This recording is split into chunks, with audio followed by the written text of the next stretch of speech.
L'histoire commence avec un jeune homme frappant un menteur. Ce foutu type n'a pas montré de douleur, mais s'est contenté d'en rire. Il a dit que le personnage principal est sensiblement différent de ceux qui sont déjà morts. Le nom du personnage principal était Song Gan-yu, et il a demandé au jeune homme de fermer la bouche. Hwang Seung-hwan pensait que Song était le seul à pouvoir le tuer. Le personnage principal a déclaré qu'il ne tuerait jamais Hwang, car il l'avait promis à ses camarades. Mais il veillera à ce que le fils soit traduit en justice et placé dans le couloir de la mort. Le rêve croit que le méchant devrait être exécuté conformément à la loi. Peu de temps après, les informations rapportèrent que Hwang avait été condamné à mort pour les nombreuses victimes de cette bataille acharnée. Des hommes armés l'ont ligoté et se sont préparés à l'envoyer à la mort. Actuellement, Hwang Seung-hwan portait un dispositif limitant la force et était retenu. Sa cellule est située au sous-sol du 5e étage de la prison de Reclus, où sont emprisonnés les méchants les plus ignobles. D'après les nouvelles, le personnage principal a entendu quelque chose qui l'a alarmé. On raconte que des funérailles communes des héros de l'égalité auront lieu dans la soirée. Soudain, quelqu'un a éteint la télévision et a réprimandé Sonu pour avoir regardé la télévision alors qu'il était malade. Cet homme était le directeur de la prison de Reclus, Seo Gang-ho. Selon le personnage principal, il était son frère. Son a commencé à se plaindre à son frère de l'abomination de Hwang Seung-hwan. Il regrettait de ne pas l'avoir tué de ses propres mains. Seo Gang-ho a rappelé à son frère qu'il avait fait une promesse à ses camarades. Le personnage principal s'est souvenu des paroles de son collègue selon lesquelles le travail du héros est de sauver les gens et non de les tuer. Le Laos estime que les malfaiteurs ont également droit à un procès équitable. Song Gang-yu a suggéré que tous les héros mourraient eux-mêmes s'ils adhéraient à un tel principe. Laosa a demandé à Son de promettre qu'il ne tuerait jamais personne, quelles que soient les circonstances. Ensuite, le personnage principal a accepté la déclaration de Laosa et lui a fait cette promesse. Le directeur a également convenu que seule la loi peut juger les gens. Il a déclaré que selon des informations classifiées, Hwang serait exécuté la semaine prochaine. Seo a demandé à Son de le laisser faire la touche finale. Après la conversation, le frère a appelé le héros pour lui dire au revoir à ses camarades décédés. En se séparant, les gens ont demandé aux autorités de recréer la justice. Sun et Seo ont été offensés que tous leurs camarades soient morts à cause de Hwang Seung-hwan. Une semaine plus tard, un service funéraire commun a été organisé pour les héros tombés au combat. Le jour de l'exécution de Hwang Seung-hwan, le frère du personnage principal est décédé. Song Gang-ho ne s'attendait pas à ce que sa personne la plus proche meure aux mains de Hwang. Celui qui aurait dû être exécuté selon la loi n'est pas mort, mais le gardien de prison So-gang est mort à la place. Le chef des gardes arriva près du personnage principal, entouré de 2 gardes. Son nom était Jo Se-eun, elle voulait parler à Son. Elle lui tendit une tablette avec une vidéo en pause. Elle a ajouté qu'il s'agit d'un fragment de l'exécution de Hwang Seung-hwan. Lorsque Hwang a été conduit à l'exécution, il était plutôt joyeux et a essayé de parler aux gardes. Il a essayé de découvrir les capacités et l'âge de Seo Gang-ho en le comparant constamment à Son. Hwang se demandait ce que Seo ressentait après avoir tué quelqu'un. Hwang a aimé le système d'exécution, selon lequel les méchants explosent au léger contact. Le frère du personnage principal se sent coupable même lorsqu'il exécute des gens comme Hwang. Il faisait constamment des cauchemars après la prochaine exécution. Les méchants assassinés lui ont dit qu'il était un tueur tout comme eux. Il a dit à Hwang que les kamikazes le tourmentaient dans ses rêves. Malgré les cauchemars, il croyait qu'il devait remplir son devoir de gardien. Seo a annoncé que les gardes procédaient à l'exécution de Hwang Seung-hwan et l'a attaché à une chaise. Il a donné aux prisonniers le droit de dire quelque chose de définitif. Il s'intéressait seulement à savoir lequel de Gang-ho était l'aîné. Laissant la question sans réponse, So-gang commença le compte à rebours. Lorsque le nombre atteignit 1, la vidéo s'arrêta. Juste au moment où Khan était sur le point d'être exécuté, l'électricité dans la prison fut coupée. L'un des gardes a demandé à ses camarades de s'allonger immédiatement sur le sol. Il a également indiqué par radio que Hwang avait déverrouillé le dispositif de contrôle. Hwang s'est approché de lui par derrière et lui a porté un coup d'énergie. Le gardien est mort sur le coup, son corps étant déchiré en minuscules particules. Hwang se tourna vers Seo et conclut qu'il était le frère aîné. Seo Gang-ho a saisi son arme et a voulu porter un coup fatal au prisonnier. Soudain, une partie de sa main s'envola sur le côté avec l'arme. Hwang Seung l'a fait avec sa puissante énergie. Par la suite, il lui a porté un coup fatal, le faisant être déchiré et dispersé dans tout le lieu. Hwang a décidé de trouver personnellement la réponse à sa question auprès de Song Gang-yu. Le personnage principal s'est immédiatement rendu compte qu'il attendait une rencontre avec Hwang Seung-hwan. Les pouvoirs de Hwang et cette mystérieuse attaque électromagnétique ont provoqué la désactivation des appareils de contrôle des condamnés à mort à tous les étages. Heureusement, les gardes ont pu empêcher leur évasion. Mais de nombreux gardes sont encore coincés là-bas par des prisonniers. Le patron de Cho s'est tourné vers So Gan-yu avec une seule demande. Elle a demandé la fin du soulèvement à la prison de Reclus. Le jeune homme a immédiatement accepté, mais a posé une condition assez supérieure. Il a déclaré que son camarade avait expliqué que le travail d'un héros consistait à sauver les gens et non à les tuer. Cependant, ce soulèvement ne peut être évité sans effusion de sang. Le défunt frère du protagoniste a déclaré que seule la loi peut juger les gens. Ce sont les gardiens de prison qui exécutent la décision du tribunal. Par conséquent, Seo a demandé à entrer dans la prison non pas en tant que héros, mais en tant que gardien de prison. Lorsqu'il s'approcha des prisonniers, ils ne comprirent pas pourquoi le héros portait l'uniforme de gardien. En fin de compte, ils étaient heureux d'avoir rencontré cet homme ignoble. Au même instant, ils se précipitèrent sur lui avec l'intention de le tuer. Cependant, le personnage principal n'a même pas bougé face à la menace imminente. Avec de légers mouvements de ses mains, il était capable de jeter plusieurs prisonniers et de les mettre en pièces. Il annonça aux autres que, par décision gouvernementale, il prenait le contrôle des 5 caves des prisonniers. Lorsque Wang Seung-hwan a vu Seo Gang, il était heureux de le rencontrer. Reprenant les responsabilités du frère aîné, le protagoniste a annoncé qu'une exécution aurait lieu. Les prisonniers estimaient qu'après tant de meurtres, ils ne méritèrent pas la peine de mort. À l'issue de leur déclaration, ils ont indiqué n'avoir tué qu'une dizaine de personnes. L'un des prisonniers, Choi Wan, ne se souciait pas de ce qui se passait et se contentait de le regarder sans grand intérêt. Il a décidé de profiter du moment où le gardien était distrait par d'autres prisonniers et voulait s'échapper. Au même moment, le personnage principal a remarqué la fuite et, grâce à ses capacités, l'a empêché. Il s'est adressé à tous les prisonniers et leur a donné le droit de choisir. Soit ils mettent le dispositif de contrôle et retournent dans leurs cellules, soit ils mourront. Il a expliqué qu'ils pourraient être tués par ses mains en ce moment. Le chef du gang a déclaré que tous les prisonniers étaient d'accord pour choisir la dernière option. Mais tous ses camarades le regardaient avec perplexité. L'homme croyait qu'il mourrait de toute façon, et donc que ce soit par rébellion. À la fin de son discours, il a demandé à Seo Ganyu de négocier. Il y eut une agitation parmi les prisonniers, et ils détestèrent la décision de leur chef. Le leader s'est tourné vers ses camarades et leur a demandé de rassembler toutes leurs forces pour tuer le gardien de prison et retrouver leur liberté. Le personnage principal était calme face aux pitreries du chef de gang. Auparavant, Madame Cho avait expliqué à Seo Gang que la prison de reclus séparait les prisonniers en fonction de leur niveau de danger. Au premier étage, il y a des meurtriers. Ils sont plus de 300.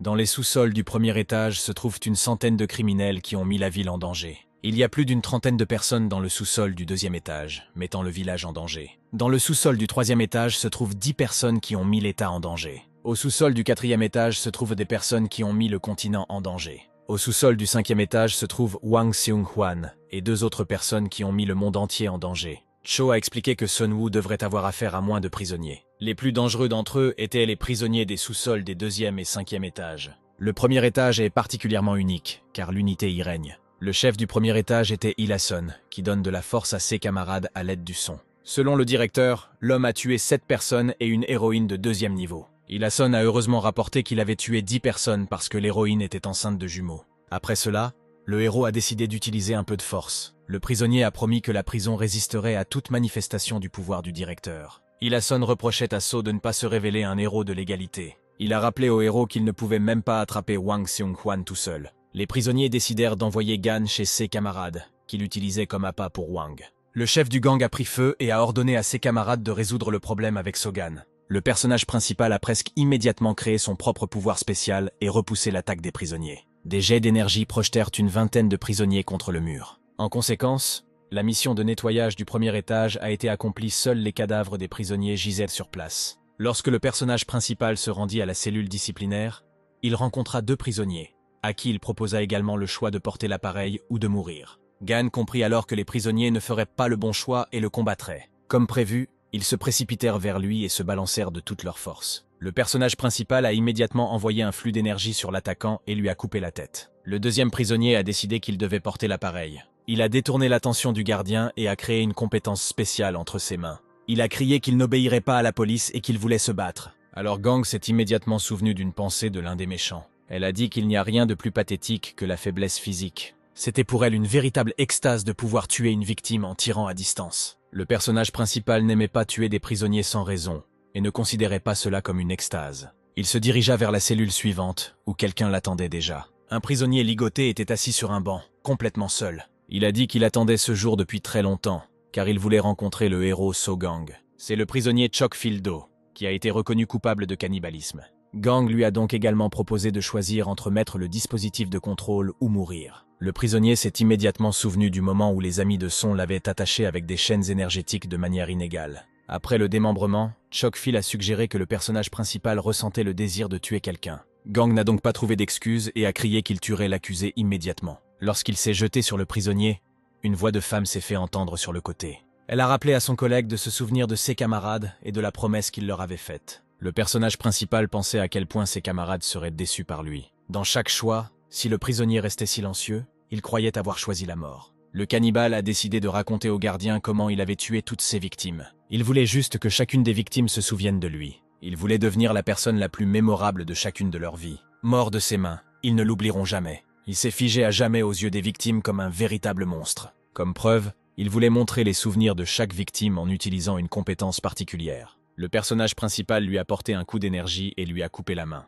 Alors Gan informa l'homme qu'il n'aurait pas le temps de l'attaquer avec ses capacités. Finalement, le prisonnier voulut demander quelque chose au héros. Il a demandé si So se souvenait des personnes qu'il avait tuées, mais il pensait qu'elles n'étaient pas dignes qu'on se souvienne d'elles. Il ne se souvenait que de ses camarades dans l'héroïsme de l'égalité. Le prisonnier reprochait au directeur d'avoir abattu ses camarades sans hésiter. Après quelques instants, le personnage principal a réussi à se débarrasser du prisonnier agaçant. Après cela, le personnage principal a déclaré qu'il n'était plus un héros. Il était désormais gardien de prison. Le prisonnier ensanglanté fut surpris par cette nouvelle. Il a dit que So n'était pas un gardien, mais un vrai monstre. L'équipe des méchants regardait d'en haut. La dirigeante a rapporté que So Gang était apparu en vue. Elle a changé de visage et a dit que c'était sa personne préférée. Aucune des personnes présentes n'a compris pourquoi la jeune fille croyait qu'il s'agissait de son mari. Une autre personne a rappelé à la jeune fille que son mari était Hwang Seung-hwan. La deuxième fille, qui s'appelait Gotha, a rappelé à Shinka que c'était elle qui avait utilisé l'attaque électromagnétique pour sauver Wang. L'homme Canis croyait que le héros Gan était la création la plus inutile de l'humanité. Shinka l'a défendu dans chaque phrase, disant que So Gang avait l'air différent maintenant. Shinka ne savait pas qui choisir comme mari, jeune ou plus âgé. Elle annonça que son fiancé serait celui qui aurait survécu à la bataille. Lorsque So Gang et le gardien passèrent devant le cadavre du prisonnier, elle le remercia pour son travail. Elle a expliqué qu'à mesure que le plancher augmente, la force des prisonniers augmentera de façon exponentielle. Elle suggéra à Gan de se reposer, mais il décida de descendre tout de suite. Il lui a demandé d'ouvrir la porte du prochain endroit. Avant d'envoyer son subordonné en bas, elle lui a demandé une faveur. Elle a dit qu'elle recevait toujours le signal des gardes de transmission survivants qui se trouvaient au sous-sol du 2e étage. Elle a demandé à So de s'assurer que les gardes sortiraient vivants de là et pourraient revoir leur famille. Le personnage principal vous a demandé combien de personnes il y avait à chaque étage. Il vous demande également si vous êtes abonné à la chaîne et avez laissé un commentaire. Sinon, il viendra vous rendre visite. Bouh ahaha, bouh ahaha. Le patron a déclaré que tous les moyens de communication étaient cassés et qu'il ne pouvait donc plus obtenir d'informations. Cependant, tous les appareils du 5e étage fonctionnent comme si quelqu'un voulait que les gardes voient tout. On a dit au patron que la porte du sous-sol était ouverte. Elle a souhaité bonne chance au personnage principal et il est passé au test suivant. Une fois au sous-sol, la patronne demande à son subordonné de prendre soin de lui. Lorsqu'elle a prononcé son discours, elle a été immédiatement rattrapée par l'un des prisonniers. Il était fier d'avoir réussi à attraper le plus gros poisson. Il a crié à ses camarades qu'il avait attrapé la tête de tous les gardes. Soudain, So Gan est intervenu dans ce qui se passait. Il a dit au patron qu'il continuerait son chemin seul. Elle était d'accord avec lui, car c'est très dangereux de ne pas le faire. Finalement, elle a dit que Tomoki, qui avait été attrapé par Tommy, était dans la cellule de punition à cet étage. Au même étage, tous les prisonniers ont entendu un bruit étrange. La jeune fille qui tenait le gardien a dit à ses camarades que personne ne pourrait entrer dans cette pièce. C'était Tomoki, qui avait tué 28 héros derrière elle. Elle était une ancienne héroïne et appartient désormais au camp des méchants. L'un des prisonniers a commencé à menacer de la tuer. En réponse, elle a commencé à lui demander s'il avait déjà tué de vraies personnes. Le prisonnier a cessé d'être en colère contre son ami et a promis de lui montrer comment tuer des gens. Ami, il a reçu un coup sur tout le corps, qui venait de Tomoki. Tamoki était une méchante. Étant une héroïne, elle a appris à attraper les surdoués. Et après cela, elle a commencé à tuer des héros. Elle a encouragé tout le monde à rejoindre son équipe car elle sait à quoi ressemble vraiment So Gang. Les prisonniers ne comprenèrent pas comment la jeune fille connaissait de telles informations sur le gardien. Lorsque la jeune fille a répondu à cette question, les prisonniers n'ont pas compris pourquoi ils avaient besoin de cette information. Le prisonnier a déclaré qu'un héros à 3 niveaux comme Tomoki n'était pas à la hauteur de So Gun, qu'au fait référence à l'égalité, où tous les héros étaient de premier niveau. Elle a dit que sous le Laos, il y avait eu une révolution dans l'industrie des héros. Le concept même de héros a été modifié afin que les héros ne puissent pas tuer les méchants. Auparavant, les héros formaient périodiquement des équipes et s'entraînaient ensemble. La hiérarchie des héros, qui allait du 1er au 5e niveau, fut abolie. La raison pour laquelle Tomoki a évoqué cela est parce que So Gan-yu a rejoint l'égalité alors qu'il n'y avait pas de hiérarchie. Gan a rejoint l'équipe, même s'il n'a rien fait d'exceptionnel. Les prisonniers n'avaient jamais vu Seo Gan-yu se battre. Ayant tiré une conclusion sur le niveau de Gan, le prisonnier a décidé d'envoyer Choa et Hong s'affronter avec lui, qui a tué au total environ 4000 personnes. Aussi, Curial et Medusonk, qui ont tué 6000 personnes, iront à la rencontre de So Gan. Et la 5e personne est Speech, qui a lui-même tué 6500 personnes. Le leader était convaincu que son équipe parviendrait à se débarrasser de So Gan.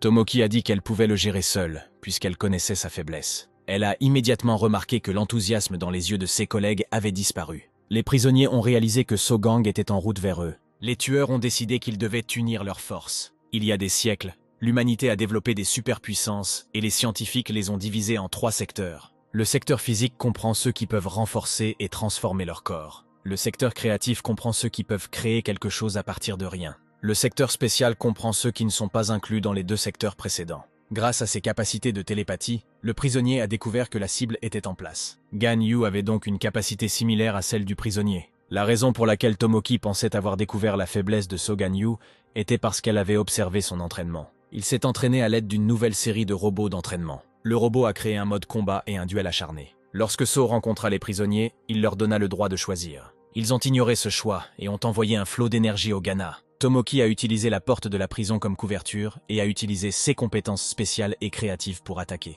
Les prisonniers pensaient que le personnage principal subissait simplement tous les dégâts. Tomoki a à peine compris que Sogan Yu n'avait pas évité les dégâts parce qu'il ne le jugeait pas nécessaire. C'est pourquoi Tomoki a ajouté une autre variable à ses attaques à distance. Les prisonniers ont placé un dispositif de contrôle des capacités sur le personnage principal. Les tueurs ont traversé le bâtiment de sécurité et ont récupéré tous les appareils de contrôle. L'un des hommes n'était pas sûr que cela fonctionnerait, car les appareils étaient destinés au premier étage. Tomoki pensait qu'une douzaine de ces appareils seraient certainement suffisants pour un héros de 2e niveau. Elle a demandé à Milian de connecter une quinzaine d'appareils à Gan. Au final, 30 dispositifs de contrôle ont été placés sur Sogan. Dans un premier temps, les prisonniers ont vu que les bracelets avaient fonctionné et ont arrêté So. À l'époque, personne ne savait que Tomoki avait commis 3 erreurs dans son plan. La principale erreur était que la fille n'avait pas pris en compte la force de Sogan. Le personnage principal a pu retirer les appareils de lui-même et frapper les prisonniers les plus proches. L'un des prisonniers a annoncé que tous les dispositifs de contrôle avaient été détruits. Tomoki a crié à ses camarades qu'il était temps de passer au plan B. Le prisonnier a pris en otage l'un des gardes et a dit au personnage principal de ne pas bouger. La deuxième erreur commise par Tomoki est que les capacités de Gan concernent non seulement le secteur physique, mais aussi le secteur spécial. Les prisonniers ne comprenaient pas quoi faire maintenant, car les dispositifs de contrôle ne fonctionnaient pas. La troisième erreur de l'héroïne est qu'il est inutile de faire des plans contre quelqu'un pour qui de telles stratégies ne fonctionneront pas. Le personnage principal a déclaré aux personnes présentes qu'il était en retard dans ses actions.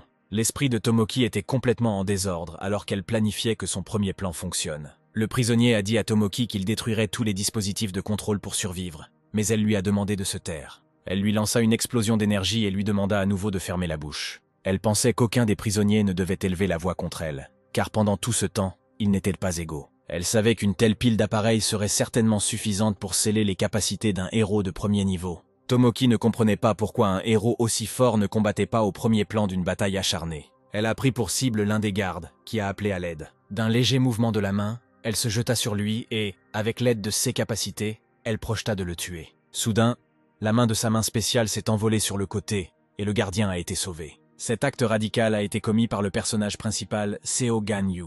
Gan se tourna vers Tomoki et lui donna le dernier mot avant la peine de mort. Elle a juste ri et l'a renvoyé. Elle a demandé à Gan s'il était effectivement le seul membre survivant de l'égalité. Lorsqu'il accepta, la jeune fille conclut que Tom était mort. Tom était la sœur cadette de Tomoki à qui on disait constamment d'arrêter d'être un héros. Tomoki a décidé de reprocher à Gan d'avoir tué des gens sans pitié et de l'avoir caché à l'égalité. Selon la jeune fille, Sogan a ruiné toute l'industrie que le Laos avait bâtie avec diligence au fil des années. Heureusement pour le protagoniste, le Laos n'est plus là. Il y avait clairement quelque chose qui n'allait pas dans l'industrie des héros. Tomoki s'en est rendu compte lorsqu'elle est devenue l'héroïne connue sous le nom de Tomoki. Elle pensait que le devoir héroïque devait toujours être accompli, même si des civils mourèrent par la suite. La raison pour laquelle Tomoki est devenu un héros qui a tué des méchants était simple. En fait, tout cela a été fait pour le bien de sa sœur cadette. Sa sœur cadette Tom l'a toujours admirée et la considérait comme un modèle. Contrairement à Tomoki, Tom n'a pas reçu de capacité spéciale. Elle dépendait énormément de sa sœur aînée, douée. Cependant, le personnage de Tomoki était un peu étrange.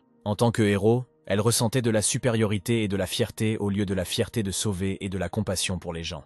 Un jour, Tomoki tua un méchant pour la première fois au cours d'une mission. Ce fut le premier meurtre qui la conduisit à un sentiment de supériorité. Auparavant, elle ne pouvait pas imaginer que la mort de quelqu'un puisse la conduire à une telle extase. Après cet incident, Tomoki a continué à tuer des méchants, des civils et des héros. Par-dessus tout, elle aimait tuer ses camarades qui étaient plus faibles qu'elle. La trahison et la confusion étaient dans la même expression sur son visage. Elle aimait la perte de tous ses camarades qui étaient au bord de la mort. Tom a commencé à soupçonner sa sœur, qui a commencé à rentrer chez elle tard dans la nuit. Elle décide donc de la suivre une nuit. Elle a donc vu sa propre sœur tuer quelqu'un. Lorsque Tomoki remarqua sa sœur, elle lui demanda de ne jamais quitter la maison aussi tard. En fin de compte, elle a simplement demandé à Tom de se joindre à lui et d'aider à tuer les autres. Lorsqu'elle a refusé, Tomoki a dit qu'elle le ferait elle-même. Soudain, une chaîne énergétique fut placée sur ses mains. C'est à ce moment que les capacités de Tom s'éveillèrent et qu'elle accomplit sa première mission héroïque. Après cela, Tom est devenu l'un des héros qui ont poursuivi Tomoki, l'ancienne héroïne et actuelle méchante. Finalement, le criminel Tomoki a été arrêté. Ce n'est qu'à ce moment-là que Tomoki réalisa que les capacités de sa sœur étaient devenues encore plus fortes. Cependant, elle avait pitié de sa sœur, car ses pouvoirs appartenaient au secteur créatif et non physique. Elle se sentait désolée pour tous ceux qui n'avaient pas de capacité physique. Chaque fois, elle parlait de l'extase que procure le fait de conquérir quelqu'un à distance. Elle pensait que même sa propre sœur ne pourrait jamais la comprendre. Tomoki a demandé au personnage principal si la mort de sa sœur était douloureuse. Il s'est avéré que la jeune fille est morte lors d'une bataille avec Wang Seung-hwan. Les larmes aux yeux, elle a demandé de l'aide, mais il était trop tard pour la sauver. Le personnage principal a raconté à Tomoki que sa sœur l'avait appelé dans les dernières secondes de sa vie. Lorsque l'humeur de Tomoki devint aigre, elle se précipita vers le gardien. D'un coup de main, il la projeta brusquement contre le mur. Crachant du sang de sa bouche, la jeune fille regarda avec colère le personnage principal dans les yeux. Il a déclaré que sa mort serait légale, mais il se sentait toujours mal d'avoir tué un camarade. En entendant parler du partenariat, Tomoki a proposé de l'épargner. Elle tomba à genoux et rappela à Sogang son serment au Laos. Elle a supplié Gan de la laisser vivre. Il se rendit compte que son comportement lui semblait assez familier. Et son expression faciale ressemble au visage de ceux qu'elle a elle-même tués. Il a demandé à la jeune fille ce qu'elle ressentait à ce moment-là, mais elle s'est contentée de rire. Il concentra toutes ses forces dans sa main et se tourna vers Tomoki. Les bruits de la bataille de Soganyu résonnaient dans toute la prison. Tous les méchants ont été alarmés par le son puissant qu'ils ont entendu en écho.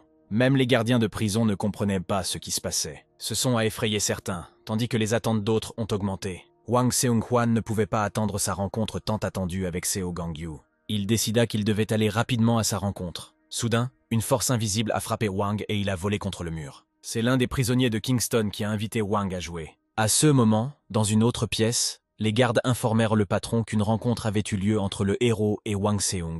Le chef Cho a conclu que l'un des deux mourrait définitivement dans ce combat. Elle-même soutenait Seo Gan, car il n'est pas aussi dangereux que Wang Seung-hwan. Elle était encore plus gênée par le fait qu'il y avait une fille à côté de lui. Wang Seung craint que grand-père Kingston veuille jouer avec lui. Il demandait constamment à se divertir avec le jeune prisonnier. Le premier détenu de longue durée de la prison de Reclus n'en a tué que 3. La première victime fut le méchant le plus terrible et le plus puissant de son époque, Caracas. Les deuxième et troisième morts étaient les meilleurs héros de l'époque, Clark et Hilo. Il a tué ceux qui ne pouvaient pas être tués auparavant. Ce tueur est apparu de nulle part et a tué les 3 personnes les plus fortes de l'époque. Il n'avait pas d'égal, mais il s'est rendu après avoir tué 3 personnes. C'était Kingston, qui a réussi à éviter l'exécution pendant 30 ans. Il a de nouveau invité Wan à jouer, et il a accepté.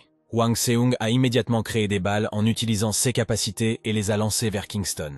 Le prisonnier ne s'attendait pas à ce que Wang Seung soit capable d'attaquer de cette façon. Kingston a demandé à Wang de lui montrer toutes ses capacités. Le fils s'ennuyait en jouant avec son grand-père, comme il s'y attendait. Wang Seung-hwan ne voyait rien d'amusant à tuer quelqu'un qui était sur le point de mourir. Kingston a vu beaucoup de gens comme Wang, et ils n'ont tous rien accompli. Selon Kingston, ces personnes sont rongées par la fierté. À cette époque, le directeur et le patron s'inquiétaient du bruit qui régnait dans le bâtiment. Le patron a déclaré que même la puissance d'un héros de niveau 1 et 2 ne suffirait pas à détruire la prison. Kingston s'est précipité vers Wang, lui disant qu'il lui apprendrait quelques bonnes manières. Il y a eu une secousse dans la prison, faisant tomber Cho et le directeur au sol. Le patron fut informé que tous les murs importants avaient été brisés. Wang Seung s'est approché d'un des trous dans le mur et a décidé de partir à la recherche du personnage principal. Soudain, une voix sur le côté dit que Wang ne devrait pas y aller. La fille Shinka, entourée de 2 méchants, voulait l'attention de Wang. Le fils demanda anxieusement à l'invité qui elle était. Pour commencer, Shinka a décidé de se débarrasser du public. Elle a éteint les caméras qui menaient directement au chef Cho.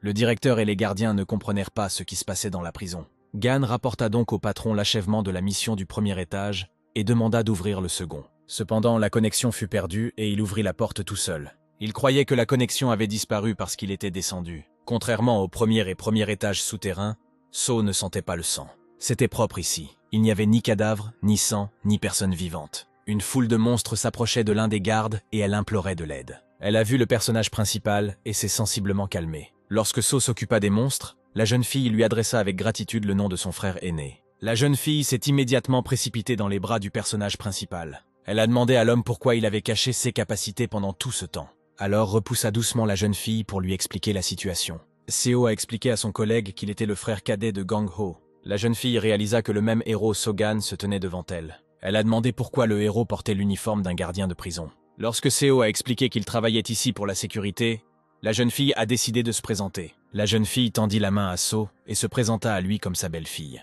Dans la cellule disciplinaire du 2e étage se trouvaient les jeunes Maël et Miel. La jeune fille a comparé Sogan et son frère.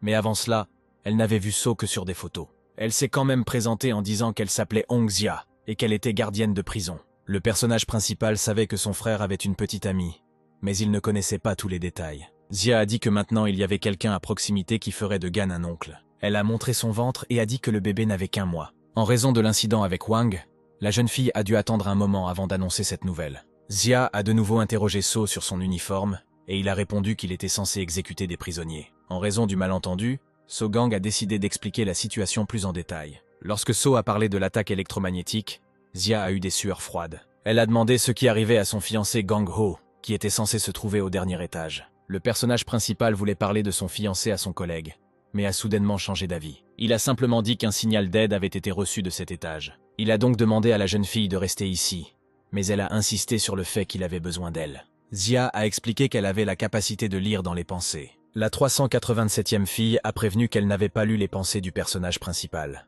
Elle utilise ses capacités pour mener une psychothérapie auprès des prisonniers. Selon elle, au 2e étage se trouvent Miel et Maël, qui contrôlent cet endroit. Leur capacité leur donne la capacité de transformer ceux qui les entourent en marionnettes. Désormais, tous les prisonniers à l'étage sont sous leur contrôle. Le personnage principal a aussi une idée de ses capacités. Il a dit que Maël et Miel sont les élèves de Mago. Après avoir reçu l'information, Sogan a annoncé qu'il était temps pour lui d'aller de l'avant.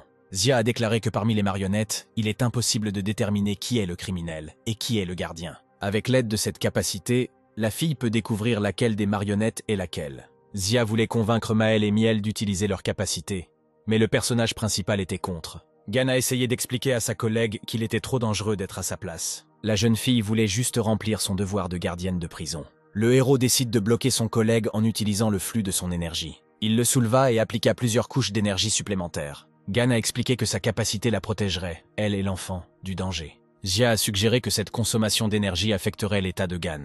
Des marionnettes sont apparues sur place, avec un halo jaune de bonté sur le dessus. Xia a dit au personnage principal que c'était l'œuvre de Miel, le frère aîné. Elle a rappelé qu'il avait capturé de nombreux gardes. Elle concentra ses pouvoirs et essaya de classer les marionnettes en gardes et tueurs. Parmi la foule de marionnettes, les 2 qui se tenaient derrière étaient des gardes. Pour commencer, Xi a proposé de pacifier toutes les marionnettes et de sauver les gardes. Le personnage principal a ajouté plusieurs couches d'énergie supplémentaires à la fille afin qu'elle soit complètement en sécurité. Gan a décidé de faire la distribution et de frapper chaque marionnette. Selon lui, si une marionnette est vivante, alors c'est un surveillant. Si la créature est morte, alors le héros affronte un méchant. Gan a créé une sphère d'énergie autour de lui et a tué tous ceux qui n'étaient pas un superviseur. Maël craignait que l'inconnu soit plusieurs fois plus fort qu'elle. Elle se demandait également si la femme en uniforme de gardien était plus forte qu'elle. Maël a serré son frère dans ses bras et lui a fait part de ses craintes. Ils avaient sous leurs ordres plusieurs dizaines de marionnettes. Maël et Miel étaient absolument sûrs que Sogan ne parviendrait pas à les tuer. Xia a demandé pourquoi le personnage principal l'avait enfermé, mais il a expliqué que c'était pour des raisons de sécurité. Elle a également demandé comment Seo était capable de gérer toutes les marionnettes, et il a parlé du groupe de gardes et de méchants. Après cela, il s'est occupé de tous les prisonniers sans toucher aux gardes. Xia a noté que l'appareil d'exécution est situé au dernier étage. Gan a déclaré qu'il avait exécuté les méchants de ses propres mains. La jeune fille ne croyait pas que son fiancé ait mis fin seul aux criminels. Il l'a fait sans autorisation, et c'est ce qui inquiétait Xia. Il s'est avéré plus tard que Gan avait proposé cela à son patron, et qu'elle ne pouvait pas refuser. Le directeur voulait savoir quel était le plan de Sogan Yu. La jeune fille a crié que personne ne devrait tuer les prisonniers de ses propres mains. Selon elle, les gardiens devraient les aider à s'améliorer. Elle a ajouté que seule la loi peut juger une personne, mais que le héros a déjà fait face aux conséquences de telles règles. Gan a suggéré que dans ce cas, les gens seraient tués par des monstres avec lesquels la loi n'était pas d'accord. Il croyait qu'il devait exécuter tous ceux qui avaient perdu toute humanité. Xia a insisté sur le fait que les prisonniers étaient toujours humains, mais cela a mis le protagoniste en colère. Gang a donc demandé à son collègue de ne pas appeler les prisonniers des gens. Il y a ici des criminels qui ont tué des centaines d'innocents et qui méritent donc de mourir. Dans le passé, le sujet de l'exécution a été évoqué à plusieurs reprises, mais toujours à cause de quelques personnes tuées par erreur. Cependant, après l'émergence de personnes dotées de capacités, de tels CA ne se sont pas produits. La jeune fille croyait que chaque criminel avait sa propre histoire pathétique avec laquelle on pouvait sympathiser. Le héros a dit que tout le monde dans ce monde a sa propre histoire, même ceux qui ont été tués par des criminels. En fin de compte, les prisonniers mourraient quand même, que ce soit de ses mains ou à cause de leur exécution. La jeune fille a insisté sur le fait que l'exécution était différente d'un lynchage ordinaire par un gardien. Le héros a suggéré de clore le sujet, sinon Zia s'envolerait vers les étages supérieurs. Il pense qu'il réglera ce problème lui-même comme bon lui semble. Des marionnettes avec un halo rouge, dénotant le mal, sont apparues sur les lieux. J'ai donc bloqué Zia plus fort et je me suis préparé à affronter les premiers attaquants. La jeune fille essaya de lui faire avoir pitié et rappela à Sceaux sa promesse envers son frère. Gan s'est occupé de la plupart des marionnettes et n'en a laissé que 3 en vie. Zia a supposé que ces S3-là étaient les gardiens de cette prison. Alors Gang a dit à la fille qu'elle devrait attendre encore un peu. Les jeunes Maël et Miel se présentèrent devant les gardes. Les larmes aux yeux, ils ont demandé à Zia pourquoi elle les avait quittés. Ils voulaient envoyer la fille au paradis, mais le personnage principal est intervenu dans la conversation. Il leur suggéra de dissiper leurs forces pour mourir sans souffrir. Le héros a expliqué que le méchant qui a tué tant de personnes devrait lui-même être tué. Miel apprit que Gan était un allié de leur professeur. Il en a été de même pour le Laos, qui les a rattrapés. Cependant, l'aura du personnage principal était complètement différente de celle des autres héros. Le frère et la sœur ont demandé au directeur leur liberté en échange de la dissipation de leur pouvoir. Le héros a refusé et a déclaré que cela ne ferait qu'empirer la situation. Zia a essayé de dire que les jeunes criminels devraient se rendre dans la salle de stockage des appareils de contrôle. Maël et Miel pensaient qu'ils n'avaient pas fait ce qui était passible de mort. Le personnage principal n'avait pas l'intention de négocier avec des non-humains et a créé une arme. Gan croyait que les monstres devaient également éprouver du tourment et de la douleur. Miel et Maël ont dit qu'ils ne voulaient vraiment pas combattre le personnage principal. Ils l'ont invité à écouter leur histoire, mais il a immédiatement refusé. La directrice a également insisté pour que sa collègue parle aux prisonniers afin de résoudre le tout de manière pacifique. Gang a donc demandé à Ji de ne pas s'immiscer dans cette affaire. Le héros, utilisant ses capacités, attacha Miel et Maël et les immobilisa. Miel a déclaré que ceux qui se tenaient devant eux n'étaient pas une personne, mais un véritable monstre avec qui il était inutile de parler. Le personnage principal a élevé les prisonniers en hauteur et a resserré plus étroitement les flux d'énergie. Auparavant, des paires de prisonniers masculins informaient également le protagoniste qu'il était un monstre. Maël a créé une boule d'énergie dans sa main et Miel a voulu l'aider. Miel a décidé qu'elle pouvait le gérer seule et a créé un sceau du mal à côté d'elle. Le sceau du mal était de taille énorme et atteignait presque le personnage principal. Des marionnettes appartenant au mal sont apparues sur les lieux. Pour le personnage principal, ce n'était pas un problème, car ce sont des créatures ordinaires faciles à tuer. Miel informa Maël qu'il ne pouvait tenir que 10 minutes. Le personnage principal ne voulait pas perdre son temps et demandait avec insistance aux prisonniers de dissiper leur sorcellerie. Il savait qu'à la fin, il gagnerait encore ces 2 jeunes hommes. Miel lança un flux d'énergie vers Sogan. Des sceaux de bonté sont apparus à proximité du personnage principal, qui comportent également un certain danger. Des créatures semblables à des anges sont apparues du sceau. Miel a dit que si la bataille continue, tous les gardes mourront. Soudain, le personnage principal a saisi Maël avec sa force. Il a promis à Miel que sa sœur mourrait d'une mort douloureuse. Miel est tombé au sol et a demandé pardon à Sogang à genoux. Mais en échange, il a demandé à pouvoir parler au directeur Zi. Gan a donc fortement recommandé au jeune homme de désactiver ses capacités. Maël et Miel joignirent les mains, les larmes aux yeux, et pensèrent à quelque chose d'important. Après cela, de nombreux méchants sont apparus sur les lieux. Les prisonniers ne comprenaient pas comment ils se retrouvaient dans cette pièce à côté du dangereux gardien Sogan. Gan a facilement vaincu certains prisonniers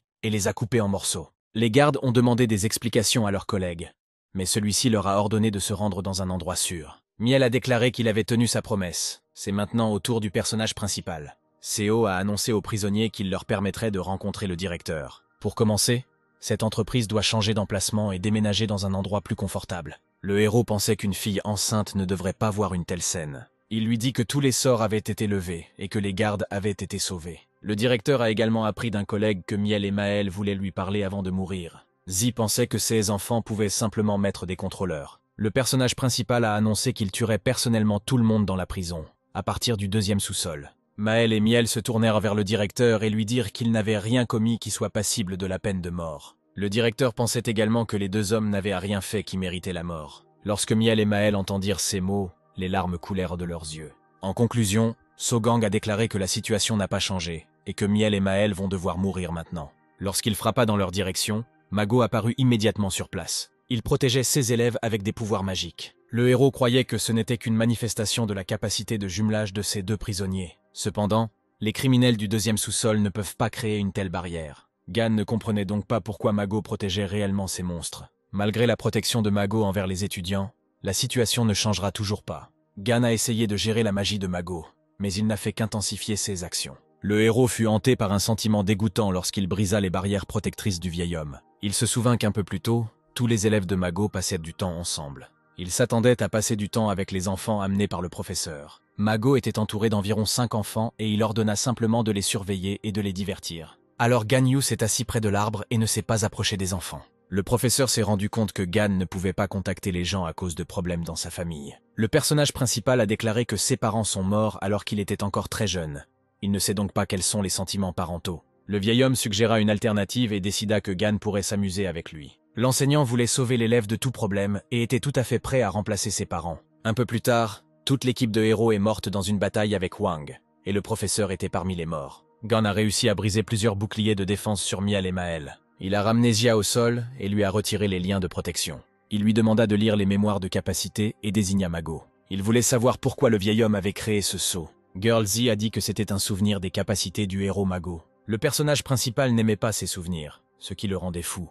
Il ne comprenait pas pourquoi ce vieil homme en particulier était apparu ici. Lorsque la jeune fille a défendu le jeune homme, Gan a répété que leur peine de mort restait inchangée. Alors que Miel et Maël avaient 6 ans, un commerçant annonça la vente de ses enfants talentueux. Ils étaient encore très jeunes et sans défense, mais possédèrent déjà une force puissante. Il s'agissait d'une vente aux enchères spéciales de personnes dotées de talents particuliers pour les personnes qui collectionnent de tels talents. Miel et le Moël y furent vendus par leur père. À cette époque, les personnes dotées de talents particuliers étaient les plus recherchées. Ceux qui pouvaient changer de forme étaient également recherchés. Les enfants étaient assis derrière d'immenses barreaux, comme des animaux dans un zoo. Personne ne voulait acheter Miel et Maël, car ils avaient des capacités spéciales. Soudain, ils trouvèrent un acheteur intéressé par la capacité d'invoquer des anges et des démons. L'acheteur se demandait ce qui se passerait si on croisait un ange et un démon. Soudain, il y a eu une explosion lors de la vente aux enchères, et tous les murs ont commencé à s'effondrer. Un sceau de protection est apparu à proximité des acheteurs et du commerçant, et le professeur Mago est descendu sur Terre avec son assistant. L'assistante de Mago s'appelait Lepus, et elle avait la capacité d'invoquer. L'élève a demandé au professeur comment répéter une telle magie, mais il lui a annoncé qu'elle devait étudier plus dur. La jeune fille a rapporté que toutes les personnes présentes à la vente aux enchères avaient été transportées et que les prisonniers avaient été libérés. Cela a été fait à la demande du professeur de Mago, qui souhaitait parler en privé avec Maël et Miel. Maël et Miel eux-mêmes demandèrent au professeur de les emmener avec lui. Ils remarquèrent sa capacité à invoquer et rapportèrent qu'il en possédait une. Lepus a déclaré que le professeur lui avait promis qu'elle serait sa seule élève. L'enseignant a demandé aux enfants de montrer leurs compétences et ils ont appelé un ange et un démon. Il était étrange que les enfants de cet âge utilisent la compétence d'invocation plutôt que de jouer avec des jouets ordinaires. Ces enfants ont intéressé le professeur et il leur a demandé de le suivre. Ainsi, pendant 3 ans, Mago a appris à Miel et Maël à gérer leurs capacités. Il a dit que l'essentiel de ces capacités est la capacité de travailler avec imagination. Miel matérialise le plus souvent l'image de la mère qui les a protégés dans leur enfance. La compétence d'invocation de démons de Maël a été influencée par son père, qui les a intimidés. L'enseignant a promis que les enfants pourraient maîtriser librement leurs capacités s'ils regardaient ce monde plus largement. Cependant, ils peuvent modifier leurs préférences en matière de capacité à tout moment. L'enseignant était toujours intéressé par la direction que choisiraient ses enfants. Les enfants répétaient sans cesse qu'ils s'intéressaient au paradis et à l'enfer. Avant sa mort, leur mère leur a dit que les bonnes personnes vont au paradis et que les mauvaises vont en enfer. Ces paroles sont devenues un soutien pour les petits Maël et Miel. Ils veulent mettre ce monde sur la bonne voie, afin que les bonnes personnes aillent au paradis et les mauvaises personnes en enfer. L'enseignant soutenait ses élèves et croyait qu'ils réussiraient. Mais un jour, tout a changé et Mago a appris une nouvelle. L'étudiant a annoncé que l'association des héros avait sollicité son aide. Selon le message, un Suédois s'est présenté en Finlande et il faut s'en occuper. L'enseignant n'a pas compris pourquoi les héros de l'égalité n'ont pas répondu à cette demande. Au lieu d'y aller, ce sont les héros de l'égalité qui étaient censés y aller.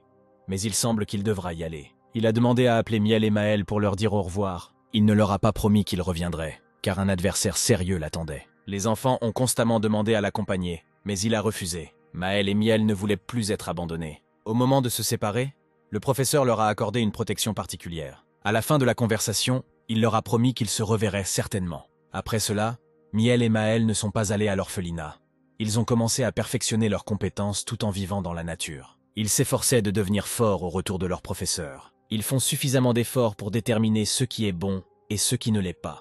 Après 2 ans d'attente, les enfants ont décidé eux-mêmes, ont fixé les limites de ce qui était juste et sont retournés dans leur pays natal. Ils se sont souvenus des paroles de leur mère selon lesquelles les bonnes personnes vont au paradis. Selon eux, les méchants vont directement en enfer. Après cela, Ils ont commencé à créer un paradis et un enfer dont ils ne pouvaient que rêver. En un mois, Miel et Maël font du village leur utopie. Ils firent appel à des troupes angéliques et démoniaques pour veiller sur le village. Ils ont observé les gens pendant un mois et ont décidé lequel d'entre eux irait au paradis et lequel irait en enfer. Les lignes directrices étaient celles que leur mère leur avait enseignées dans leur enfance. Elle leur a interdit de voler, de jeter des ordures dans la rue, de faire du bruit dans les lieux publics, de mentir et de jurer, etc. Ainsi, la pensée de ces deux enfants est devenue trop simple, mais en même temps effrayante. C'était insupportable, même pour ceux qui satisfaisaient à leurs critères. Ils ont promis aux gens qu'ils ne mourraient pas, mais qu'ils iraient simplement au paradis. Ils envoyaient les gens vers leurs rêves heureux au paradis. Une utopie où quelque chose a mal tourné était à l'ordre du jour de la rencontre des héros. Le président en chef a annoncé le début d'une réunion sur ce sujet. Il s'appelait Authority. Il était à la tête de l'association des héros. Parmi les auditeurs, il n'y avait que 2 personnes qui se comportaient de manière indigne. La fille voulait rapidement élever son niveau et tuer quelqu'un de plus difficile. Le patron a annoncé qu'il y avait ceux du 3e sous-sol qui pouvaient être détruits. Mais la jeune fille a refusé. La liste comprenait Maël et Miel, qui ont capturé un village à la périphérie. Le patron les a inclus dans cette liste puisqu'ils sont déjà les méchants du 1er sous-sol. Ils n'avaient même pas 10 ans, mais ils avaient déjà réussi à s'emparer d'un village entier. En conclusion, le patron annonça que Maël et Miel étaient des élèves de Mago lui-même. Les hommes et les femmes n'ont pas voulu se battre pour le niveau avec l'aide de ces enfants pathétiques et ont décidé de s'en remettre à Mago lui-même. Soudain Cthulhu, c'est-à-dire un héros de 3e niveau, apparut dans la salle et lui proposa son aide. Elle s'est immédiatement rendue sur place à bord d'une moto rose.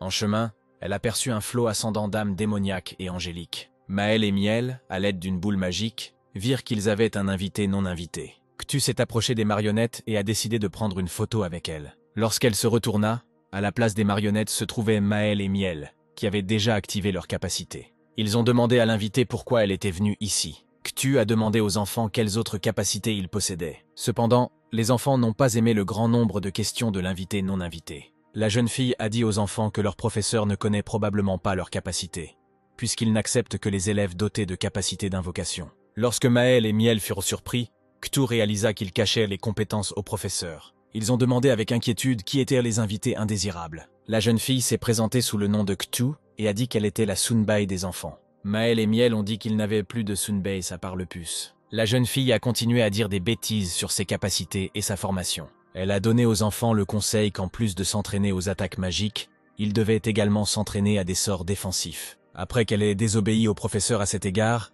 il a cessé de s'intéresser à elle. À ce moment, un espace magique se forma entre Miel et Maël. Lorsque Cthulhu a crié, Maël a serré son frère dans ses bras par peur. Les enfants ont déployé leurs efforts pour créer un sceau de protection contre l'invité malade. Ils prévinrent Cthulhu qu'elle devait quitter leur territoire immédiatement. La jeune fille a lancé plusieurs armes sur eux, mais ils ne les ont pas touchés. Après le combat, Maël et Miel regardèrent Cthulhu à travers une boule magique. La jeune fille était heureuse d'avoir réussi à vaincre tous les démons et les anges créés par les enfants. Lorsque Miel a voulu attaquer la jeune fille, elle a immédiatement créé une compétence active. Cthulhu a seulement remercié les enfants de l'avoir aidé à réaliser son souhait. Grâce à ces meurtres, elle pourra mener à bien sa convocation tant attendue. Elle n'avait jamais été capable de créer des choses aussi magnifiques auparavant. Elle a créé un énorme monstre et l'a lancé vers les enfants. Maël a vu un terrible démon en Cthulhu, et ses capacités sont devenues plus fortes. Il s'est avéré que Cthulhu n'était en réalité pas une personne, mais un démon. 1 an après cette histoire, Miel et Maël ont créé leur propre utopie encore plus grande. On en a également reparlé lors de la rencontre des héros.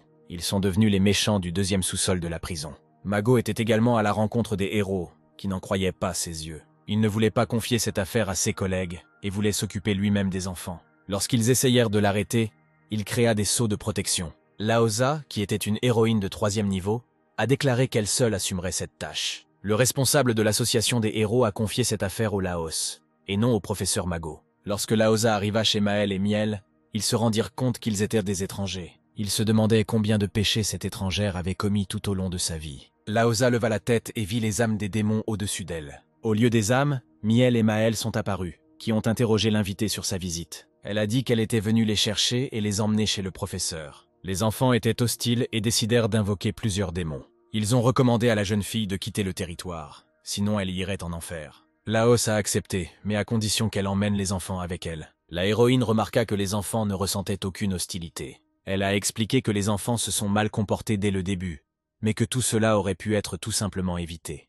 Elle a dit que leurs actions étaient surveillées par leur professeur et qu'il était en colère à cause de leurs mauvaises actions. Maël croyait que le professeur était revenu vers eux, mais Miel pensait que c'était un mensonge. Finalement, Laos a réussi à convaincre les enfants de l'accompagner. La jeune fille conduisit Maël et Miel directement au professeur Mago. Lorsque les enfants ont vu l'enseignant, ils lui ont parlé de leurs capacités particulières et se sont mis à pleurer. Ils se sont excusés d'avoir menti et du fait que le professeur ait dû les emmener sans pouvoir les convoquer. Mago a demandé qui leur avait dit qu'il n'acceptait que les étudiants capables d'invoquer, et ils ont parlé du héros Cthulhu. Mago a rapporté qu'il n'avait enseigné à personne sauf les psys et eux. Il ne lui a donné son conseil qu'une seule fois, lorsqu'ils se sont réunis au conseil des héros. 3 ans après la rencontre, l'enseignant a pu parler avec ses élèves de tout ce qui se passait à cette époque. Mago a appris quels efforts les enfants faisaient pour grandir bien, et pourquoi les autres ne reconnaissent pas ces efforts. Lorsque les enfants se sont endormis, Mago a demandé à Laos de les laisser sous son contrôle. Même si Maël et Miel n'ont tué personne, ils avaient des dizaines de milliers d'âmes en otage, et ne pourraient donc pas échapper à l'exécution. L'enseignant pensait que les enfants avaient choisi la mauvaise voie en raison de leur jeune âge, et il voulait donc les défendre. Le Laos s'est également opposé à la loi, mais il estimait que les règles ne devaient pas être enfreintes. Elle a annoncé que la préoccupation des héros ne s'étend pas à la rééducation des criminels. Elle a invité le professeur à rejoindre son équipe, mais il a refusé. Il ne comprenait pas ce que cela avait à voir avec les enfants. Le Laos a annoncé qu'il changerait le monde pour le mieux. Mago a accepté, mais sa seule condition était que le Laos permette aux enfants d'utiliser leurs compétences afin qu'ils ne meurent pas avant d'atteindre l'âge adulte. Jusqu'à ce moment, ils ne mourront pas car Mago leur a placé un sceau de protection contre toute mort. Le personnage principal s'est souvenu du moment où Laos l'a également approché avec cette demande. Elle voulait encourager le personnage principal à changer ce monde avec elle. Maël et Miel pensaient que Sogang ne devait pas enfreindre les règles et les lois. Le directeur Zi a déclaré qu'il rééduquait ses enfants depuis de nombreuses années. Elle a pris leur défense et a déclaré qu'ils pouvaient désormais pleinement réaliser qu'ils avaient fait quelque chose de stupide. Gan n'a pas écouté sa collègue et l'a de nouveau enfermé avec l'aide de ses capacités. Les enfants, en larmes, se sont excusés auprès du personnage principal et ont signalé qu'ils s'étaient trompés pendant de nombreuses années. Des méchants sont apparus sur les lieux et ont déclaré que le personnage principal ne devrait pas trop s'inquiéter pour ses enfants. Shinka pensait que Sogan était encore plus belle dans la vraie vie que sur la photo. Elle le salua et l'informa qu'il était son fiancé. Lorsqu'un ami est intervenu dans la conversation, la taverne lui a ordonné de se taire et de parler poliment au propriétaire. Elle voulait prononcer son nom, mais le personnage principal a immédiatement créé une énergie particulière. Shinka annonça néanmoins son nom et déclara qu'elle deviendrait bientôt l'Ève de la nouvelle humanité. Elle a créé une barrière protectrice autour d'elle et de ses camarades qui la séparaient du personnage principal. Après avoir écouté Shinku, Sogan a conclu qu'elle était folle. La jeune fille a annoncé qu'il n'y a pas une seule personne au monde qui pense aussi correctement qu'elle. Son plan était de changer ce monde avant que les gens ne commencent à mourir à cause de la dégradation. Selon elle, Gan était une menace pour l'humanité car il était membre d'égalité. Le personnage principal pensait seulement que la menace était posée par des méchants ou des héros du passé qui détenaient le pouvoir. Selon Shinki, les gènes qui n'ont aucune capacité et existent sous couvert d'ordinaire sont responsables de tout. Dans son monde idéal, seuls ceux qui possèdent des gènes supérieurs peuvent se reproduire. Mais dans la société moderne, les gènes sélectifs se multiplient plus rapidement que les gènes supérieurs, par exemple les mêmes zéros. Elle ne comprenait pas pourquoi le principal gène sélectif du Laos avait contourné les forces de la nature et avait connu une mort misérable. Elle a promis que Gan Yu irait bien puisqu'il n'était plus un héros. Elle est tombée amoureuse de son image car il tue des gènes plus faibles que lui. Shinka croyait que la prison était un rassemblement de personnes dotées de gènes supérieurs qui pourraient devenir une nouvelle humanité. Ces personnes ont malheureusement été emprisonnées ici parce qu'elles ont tué des personnes porteuses de gènes défectueux au nom du développement humain. Après l'extermination des propriétaires des gènes sélectionnés, le monde des alphas apparaîtra. Elle a demandé à Gan de ne pas s'inquiéter si les héros forts changèrent d'avis et décidèrent de rejoindre leur équipe. Le personnage principal a déclaré qu'il ne voulait pas tuer Shinkyu et son camarade, mais qu'il devait le faire. Lorsqu'il annonça sa mort prochaine, Shinka était amoureux de So. Elle a montré le personnage principal et a dit qu'il serait son Adam et qu'elle deviendrait Ève. Ce plan était que leurs futurs enfants dirigeraient l'évolution de l'humanité. Dès le début, elle a considéré que Wang Seung-hwan jouait Adam. Alors elle l'a sauvé en utilisant une attaque EMI. Elle a expliqué que la sécurité dans cette prison est bien meilleure qu'elle ne le pensait. Car si vous attaquez de l'extérieur avec la prison, rien ne se passera. Ainsi, après avoir obtenu un plan de l'intérieur du bâtiment, elle utilisa ses pouvoirs et frappa de l'intérieur. Lorsqu'elle a choisi Wang, il s'est avéré qu'il était encore mineur et que ses caractéristiques sexuelles secondaires ne s'étaient pas encore formées. Shinka n'a pas attendu que Wang ait des capacités et a trouvé un autre moyen. Elle a décidé de travailler pour le bien de l'humanité avec le personnage principal. Une fois que Wang aura atteint sa majorité, il s'efforcera également de développer le monde. La jeune fille a annoncé qu'elle conserverait les meilleurs gènes de Wang et Seogang. Elle voulait que les deux puissent trouver un langage commun et faire la paix après une longue hostilité. Après tout ce qui a été dit, Gan a réalisé que c'était Shinka qui avait lancé cette attaque d'Emi. Shinka a suggéré à Gan de créer la plus grande famille possible. Elle lui a posé des questions sur la décision, mais il a tiré des conclusions dès le début. Il a retiré ses paroles sur sa mort et elle était heureuse. Après cela, il a dit qu'il la déchirerait douloureusement en morceaux, jusqu'aux os. La jeune fille croyait que les chéris grondaient, seulement pour s'amuser. Ces paroles ont irrité le personnage principal autant que possible. Il lança sa capacité vers elle, mais elle créa immédiatement un bouclier. Avec l'aide du portail, elle a commencé à jouer à cache-cache avec Gan. Une troisième fille est intervenue dans ce qui se passait et a mis en garde Shinku contre le danger. Lorsqu'elle réalisa que le héros était porteur de gènes malheureux, elle pleura. L'endroit était plein de dizaines de portails avec des gens, auxquels le personnage principal répondait avec ses capacités. La jeune fille a proposé de rencontrer ceux qui autour d'elle seraient responsables de la nouvelle humanité. Au troisième sous-sol, un homme regrettait la mort de Mago. La fille Uo ne savait pas qui l'apprivoiserait maintenant. Old Man Tua pensait qu'il ne serait plus nécessaire à l'avenir. Le jeune homme nature croyait qu'il n'y avait rien d'inutile dans ce monde, et que le vieil homme serait certainement utile. Pegunio tremblait de peur à cause de l'avenir possible. Le héros sous la forme d'un gardien a rappelé à Bidi quelque chose de spécial. Hen observait ce qui se passait et pensait que ces types étaient pires que n'importe quel monstre. Les criminels du 4e étage ont regardé leurs armes vides. Stevens pensait que ses camarades étaient inutiles s'ils dépendèrent des armes. Le personnage principal regardait les actions sur les étages à travers le portail. Wang Seung-hwan était heureux quand il a vu Gan. Le héros s'est transformé en monstre et a voulu attaquer Wang. Il a immédiatement créé une balle dans sa main et a décidé de jouer avec So. Grâce à leur action, de l'énergie de feu et de glace s'est formée. Un son terrifiant qui dévorait tout résonnait dans toute la prison. Les gardes qui ont observé la situation ont décidé qu'il était temps de fuir le danger. La dame n'en croyait pas à ses yeux que Seo avait contacté Wang Seung. Wo et la méchante fille ont observé les actions des deux combattants. Il comprend désormais pourquoi le Laos l'a arrêté. Selon les méchants, la mort ressemble exactement à la façon dont Gan l'a créée. Tous ceux qui ont vu cela ont ressenti de l'étonnement et de l'envie. Shinka a été offensé que So ait choisi non pas elle, mais le côté des gardes. Seul Wan Seung a ressenti un sentiment de joie à cause de ce qui s'est passé. Hwang a noté que le héros n'avait jamais montré ses capacités dans une bataille avec lui. Il était sûr que le héros lui cachait autre chose. Les observateurs pensaient que le bébé était très fort même sans capacité physique. Hwang deviendra un véritable monstre lorsqu'il deviendra adulte. Il a soudainement perdu Sogan dans le combat, mais il ne pouvait tout simplement pas partir. Lorsqu'il a appelé Gan, il a immédiatement reçu de sa part un puissant coup à la tête. Il tomba au sol et du sang chaud coula de sa bouche. Les observateurs ne savaient pas qui soutenir, ni Gan, ni Hwang. L'un des méchants a utilisé la magie protectrice de Mago, qui est malheureusement décédé. Le personnage principal a immédiatement brisé son bouclier et il a commencé à envier une telle force. D'un léger mouvement de la main, Gan fut capable de couper la sphère protectrice. Soudain, Huo a percuté So et l'a jeté à plusieurs mètres. Hwang pensait que le personnage principal ne devait s'amuser qu'avec lui. Il a continué à soupçonner Gan de lui cacher quelque chose. Il décida de créer une plateforme rien que pour lui et le gardien, afin qu'aucun étranger ne puisse interférer avec leur combat. L'enfant a réussi à créer une zone séparée et il attendait que Sogan apparaisse. Il a crié à tout le site qu'il devait se donner à fond à 100%.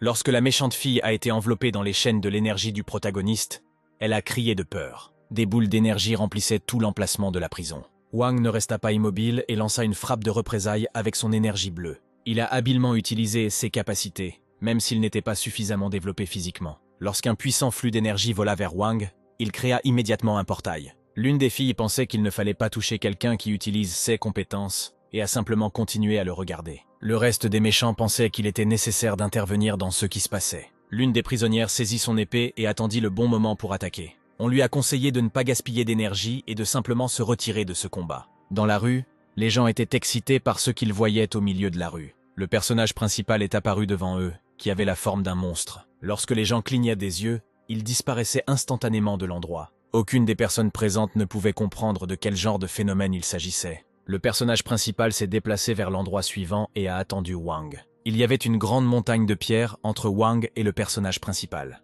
Avec l'aide de cette montagne et de ses capacités, Wang voulait porter un coup puissant à Gan. Lorsque le tas s'est dispersé sur les côtés, Gan Yu et Wang Seung se sont retrouvés sur le site du cratère. Les observateurs n'ont pas interféré avec ce qui se passait et ont d'abord voulu simplement observer toutes les actions. La raison pour laquelle la taverne ne pouvait pas faire face aux criminels des 3e et 4e étages était la soif. Elle a proposé aux prisonniers de réaliser n'importe lequel de leurs souhaits. Si elle était humaine, elle ne pourrait pas s'en débarrasser. Mais touchant le désir des criminels, elle réussit à les unir dans le monde des alphas. Lorsque les prisonniers ont voulu abandonner son idée, elle leur a immédiatement parlé de la mort. À la fin de son plan, elle a proposé à Wang de se marier et de développer ensemble un monde pour le meilleur. Dans ce cas, Wang aura plus de plaisir à combattre Gan Yu. La jeune fille a reproché à Wan de ne voir la joie que dans les batailles, et il doit regarder vers un avenir lointain. Shinka pensait qu'il était impossible de tuer Gan, car alors Wang n'aurait plus rien pour se divertir à l'avenir. Hwang Seung-hwan croyait qu'il mourrait dans ce combat, pas le personnage principal, mais il aime l'idée qu'il mourra heureux. Si Shinka donne naissance à Wang et M-gun, alors ses enfants rendront tout le monde heureux. Elle a expliqué qu'à mesure que Wang grandit, il deviendra encore plus fort et que combattre Gan sera beaucoup plus intéressant. Elle l'invita à choisir son camp pour que la joie de vivre l'accompagne jusqu'à la fin de tous ses jours. Finalement, Wang a accepté le mariage. Après cette conversation, Wang est allé combattre Gan et a créé un flot de pierres qui tombaient. Le protagoniste a pu éviter son coup direct, ce qui a surpris Wang. Lorsque Gan se retourna, il vit l'énorme pierre de Wang voler vers lui. Lorsque la pierre était activée, elle rejetait le protagoniste contre le mur. De telles actions ne faisaient qu'amuser Wan, et il considérait cela comme une blague. Il a créé une pierre plus puissante et croyait qu'il serait capable d'attaquer plus fort. Il a eu l'idée qu'il pourrait absorber cette pierre. Pour ses besoins, il a décidé de réduire cette pierre et de la comprimer un peu. Il n'a pas eu le temps de faire ce qu'il avait prévu, car le personnage principal lui a immédiatement donné un coup de pied dans la jambe. Après l'attaque réussie, Gan Wang tomba au sol. Le personnage principal a porté un coup de contrôle à la tête du bébé avec sa main. Wang était incapable de se relever du sol parce que Gan continuait de l'achever avec ses mains. L'énergie bleue s'est formée à l'endroit où reposait le fils. Les observateurs ont réalisé que Hwang Seung-hwan avait perdu dans ce combat. Ils ont été offensés que deux combattants puissants ne puissent pas faire la paix et trouver un langage commun. Hwang Seung-hwan gisait sur le sol complètement épuisé. Aux yeux du personnage principal, il y avait des atrocités envers Wang. Il a créé devant lui le flux le plus puissant, qui couvrait la vue des observateurs. Wang était heureux de ne pas pouvoir vaincre toutes les techniques de Gan. Il a expliqué au personnage principal qu'il se sentait soulagé de libérer toute sa puissance tout en s'amusant avec lui. Il devait donc toujours se contrôler et contrôler ses capacités. Il ne pouvait pas se révéler pleinement car il manipulait constamment diverses ordures. Épuisé, Gan a dit à Wang qu'il ne savait rien de lui. Pour Wang, cette dernière attaque semblait être la plus problématique du fait qu'il était déjà à sa limite. Il se souvint des paroles de Shinki selon lesquelles en grandissant, il pourrait vaincre Gan. Le personnage principal était sûr que cela n'arriverait jamais. Shinka ne pouvait pas comprendre ce qui se passait à l'intérieur du nuage d'énergie. Elle a créé un portail pour aider son Hwang Seung-hwan. Lorsqu'elle est entrée à l'intérieur, elle a vu Hwang allongé sur le sol, la poitrine touchée. Elle a demandé à ses camarades de soigner le bébé, mais cela s'est avéré impossible. Le personnage principal a attaqué Wang, évitant les organes vitaux. L'un des méchants s'est rendu compte que So Gan-yu perdait la raison même au combat. L'homme a annoncé la mort de Wang, mais Shinka a continué à croire au meilleur. Après cela, l'homme a été instantanément capturé par le pouvoir du personnage principal. Gan-yu a déchiré la main de l'homme en deux. Il a restauré sa main grâce à la guérison et a demandé à ses camarades quoi faire de Sogan. Wo a suggéré que le héros soit détruit immédiatement. Avant sa mort, Gana Shinka voulait lui parler en tête-à-tête. À ce moment-là, le personnage principal était allongé sur le sol, absolument épuisé. Plus tard, il récupéra le noyau de Wang et voulut l'utiliser pour frapper les méchants. Shinka est apparue à côté du personnage principal en utilisant un portail. Elle l'a invité à rejoindre leur équipe avant qu'il ne soit trop tard. Lorsqu'il refusa, elle ne comprit pas pourquoi il résistait. Il regarda Shinku et créa une compétence active dans son autre main. À ce moment, un sceau créé par l'un des méchants vola sur lui. Le vieil homme avait peur de tuer le héros, mais c'était encore plus terrible s'il restait en vie. Toutes les personnes présentes se sentaient désolées pour Gan, car il pouvait les divertir pendant longtemps. En commençant par l'attaque du héros, tous les criminels du sol ont attaqué Sogan. Le personnage principal gisait au sol, car le sceau ne lui permettait pas de retrouver ses forces. Soudain, Wo était à côté de lui et voulait l'écraser avec juste son pied. Les capacités magiques bleues activées sur son pied. Wo s'est retourné et a vu Hwang Seung-hwan vivant à l'autre bout de la pièce. Il a rappelé à ses camarades qu'il devait devenir plus fort une fois devenu majeur. Il voulait vaincre personnellement le protagoniste dans un combat en tête-à-tête. Il a fortement recommandé à ses camarades de ne pas tuer Gan, car il le ferait lui-même. Shinka a décidé qu'il était temps pour toutes les personnes présentes de retourner à la base. Elle a rappelé à ses camarades qu'ils devaient lui obéir en toutes choses. Les criminels ont créé des portails pour quitter les lieux. Shinka a proposé d'aider Wan avec le portail, mais il a refusé. Finalement, il se retourna vers Gan et promit que la prochaine fois, il le vaincrait. Comme Kingston l'avait prédit, le monde entier serait alors alarmé. Très vite, la méchante Shinka a choqué le monde entier avec ses changements. Un jour, elle rencontra une créature en forme d'étoile qui était gentille avec elle. Grâce à cette rencontre, elle réalise qu'elle n'est pas encore prête mentalement au changement du monde. Lorsque le monde des alphas a été créé, Shinka a fait savoir au public qu'elle était devenue l'Eva de ce monde. Elle a annoncé ses plus proches conseillers Anis et Kato. Canis a dit que le monde des alphas est un monde dans lequel,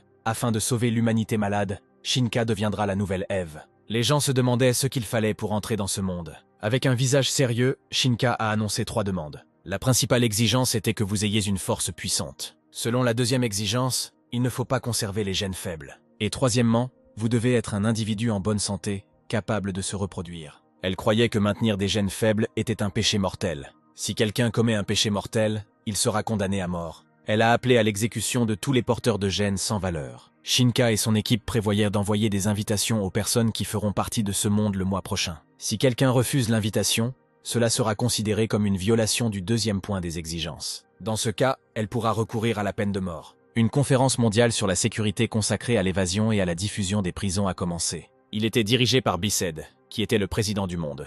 À partir de ce moment-là, Shinka a été incluse dans la liste des méchants car elle a détruit le monde. La Hero Association a décidé que Shinka n'était pas impliqué dans les attaques. Il ne s'est pas écoulé beaucoup de temps depuis que les héros de l'égalité sont morts dans l'exercice de leurs fonctions. Et des cas similaires se répètent. Les membres de la commission étaient convaincus que Shinka devait être ajouté à la liste des criminels dangereux.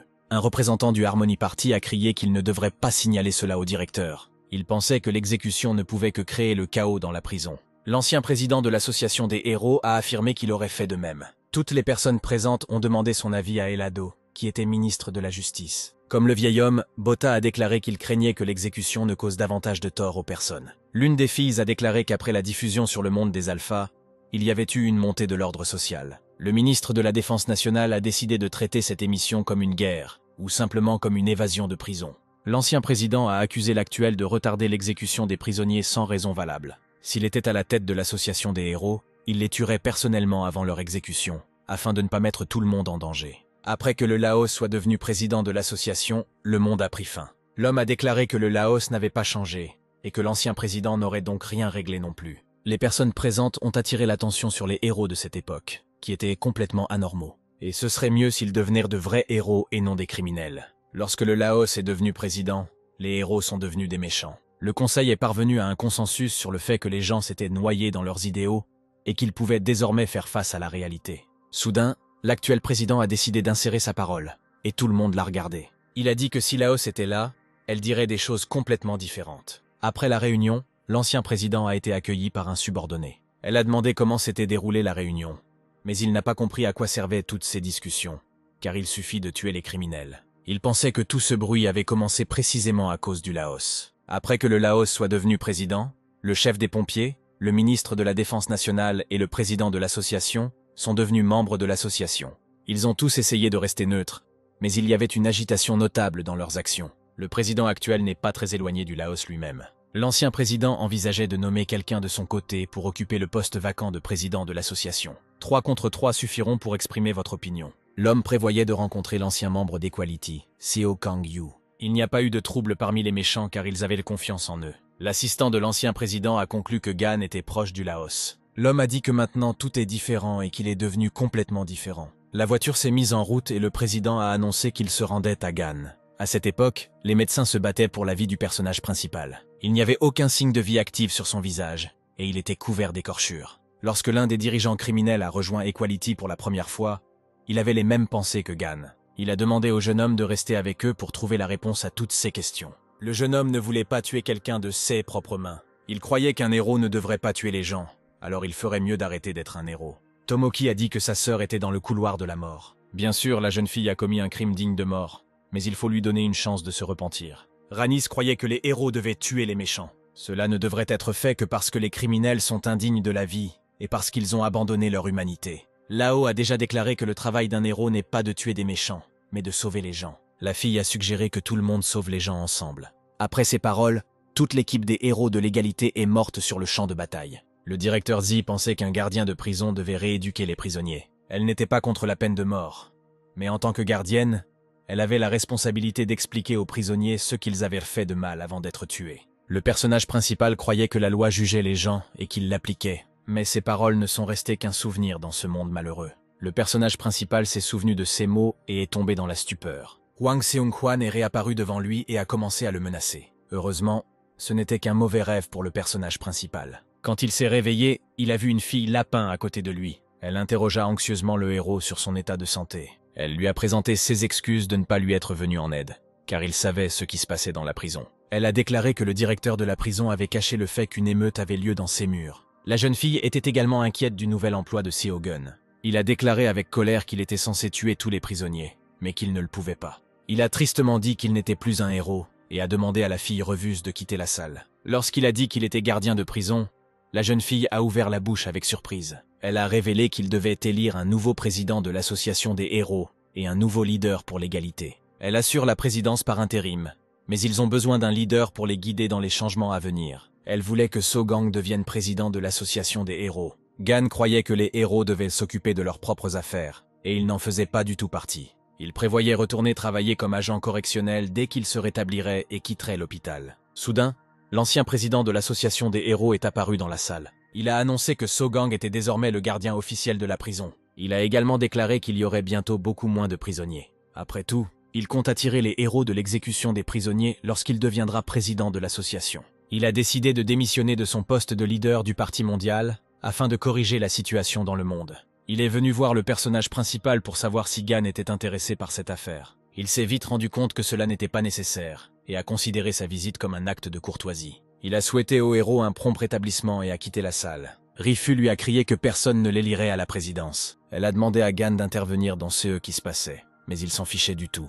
Dans un murmure, il demanda à la jeune fille de quitter la pièce. L'ancien président a quitté l'hôpital et s'est montré très mécontent de cette rencontre. Il pensait que le Parti mondial discuterait de la question de l'exécution des prisonniers par Gan, ainsi que de la question de savoir si ce droit devait lui être accordé à l'avenir. D'un point de vue juridique, le personnage principal a commis une erreur. L'assistant a demandé à l'ancien président ce qu'il devait faire pour sauver le personnage principal. Le conseil a décidé que le directeur de la prison, Ruclus, devait être puni. L'une des filles a déclaré que si son subordonné avait fait cela, elle aurait fermé les yeux sur ce malentendu. L'ancien président pensait que ce conseil ne mènerait à rien de bon. Un autre homme politique a déclaré que la solution avait déjà été proposée et qu'il n'était pas nécessaire de la contester. Désormais, une association de héros s'unit pour attraper les prisonniers et les traduire en justice. Les hommes pensaient que ce n'était pas la bonne décision, mais une rhétorique ordinaire. Les politiciens ont proposé d'organiser un référendum national sur les pouvoirs du Ghana. Il a été proposé de procéder à un vote et de modifier la loi afin de protéger les actions du personnage principal.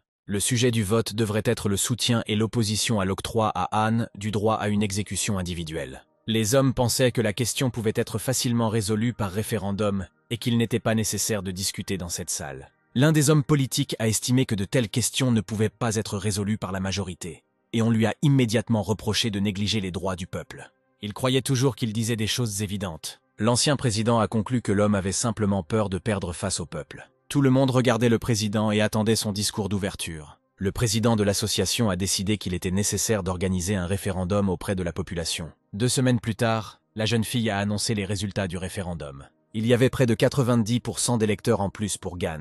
Selon ces électeurs, la situation devrait être traitée comme une situation de guerre, et les soldats adverses devraient être tués. Il n'est pas nécessaire de leur appliquer des lois, puisque ce sont des bêtes qui ont perdu tout ce qui était humain. Les hommes croyaient que non seulement Gan Yu, mais aussi les autres héros devraient avoir le droit d'exécuter. Ceux qui ont voté contre l'exécution estiment que l'état émotionnel du héros ne lui permettra pas de prendre des décisions rationnelles. Le vieil homme pensait qu'avec une telle décision, le risque d'effondrement de la société était élevé. Ces résultats ont davantage satisfait tous les membres de l'association. L'ancien président s'y était opposé car c'était le choix de la majorité. Le président de l'association a décidé d'appeler le personnage principal pour une conversation. Il s'est rendu à So-gan avec une conversation sérieuse, en attendant sa libération. Il lui a demandé s'il avait entendu la nouvelle. Lorsqu'il a accepté, il a demandé quelle était sa décision personnelle. Le personnage principal n'était pas contre l'exécution personnelle des prisonniers. Le président a décidé de demander quelque chose au personnage principal. Il demande ce qui se serait passé si le résultat du vote avait été différent. Gan a déclaré qu'il aurait tué tout le monde et se serait volontairement rendu au tribunal. L'homme a demandé au héros ce que le Laos aurait fait dans cette situation. Le personnage principal a conseillé au président de lui demander directement. En conclusion, le président a demandé si Gan redeviendrait un héros après la fin de la guerre. Sur la base de griefs personnels, il lui était extrêmement gênant de revenir au titre de héros. Lorsque cette décision a été annoncée aux masses, les gens ont immédiatement soutenu le protagoniste. Le président a prononcé un discours et a déclaré que cela était nécessaire pour lutter contre les activités terroristes. Il a personnellement donné au directeur Gan le droit d'exécuter la peine de mort. L'ancien président pensait que, par petits pas, ils reviendraient à ce qu'ils étaient avant. Une seule personne était perplexe face à cette décision. C'était le directeur Zi. qui étaient en larmes à cause de la décision du président. Les méchants ont également décidé de se préparer à cet événement et ont rassemblé toutes leurs forces. Peu de temps après, un portail bleu s'est ouvert en Espagne et au Portugal. La nouvelle que l'invitation avait été envoyée parvint au gouvernement mondial. Soudain, un portail créé par les méchants est apparu au-dessus de la ville. Un seau vert de protection brillait dans ce portail. Il s'est avéré que ce n'était pas un seau de protection, mais qu'il avait des effets destructeurs. Les méchants ont pris deux côtés, certains s'en fichaient, et certains pensaient que c'était complètement faux. La jeune fille a demandé ce qui arriverait à ceux qui recevraient une invitation dans leur monde. Shinka est apparu sur tous les écrans de la ville en tant que nouvelle Eva. Il a également été regardé lors d'une réunion de l'association des héros. Elle a annoncé que l'exécution des gènes faibles commençait désormais. Lorsque le personnage principal a entendu cela, il a immédiatement enfilé son uniforme et était prêt à passer à l'action.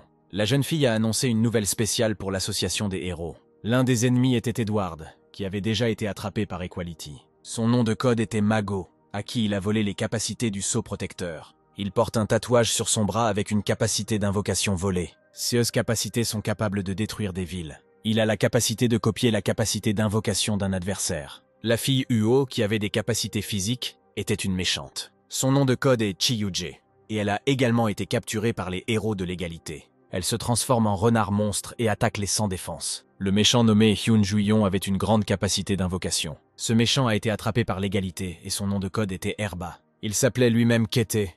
Il avait une capacité magique spéciale. Il pouvait créer de toutes pièces des monstres dangereux qui coupèrent les gens en morceaux. La fille Maurice, qui avait des pouvoirs spéciaux, était une méchante qui était également prise au piège de l'égalité. Son nom de code était le mot Tome. Les paroles d'Eve étaient vraies. Tous les mauvais gènes ont été détruits dans la rue. Selon la jeune fille Maurice, les gènes sélectionnés agissent dès la naissance et ont des capacités très complexes. La rumeur veut que l'association ait réagi à cet incident et ait immédiatement envoyé ses plus proches héros au Portugal. Le président a demandé à ses collaborateurs d'envoyer d'abord des pompiers sur place pour s'occuper des civils. Il a également ordonné à l'armée et à la police de protéger les civils. Quelqu'un de l'association des héros a suggéré d'appeler immédiatement les héros pour régler ce qui s'était passé. Les hommes ont insisté sur le fait qu'ils devaient appeler le personnage principal Sogan Yu.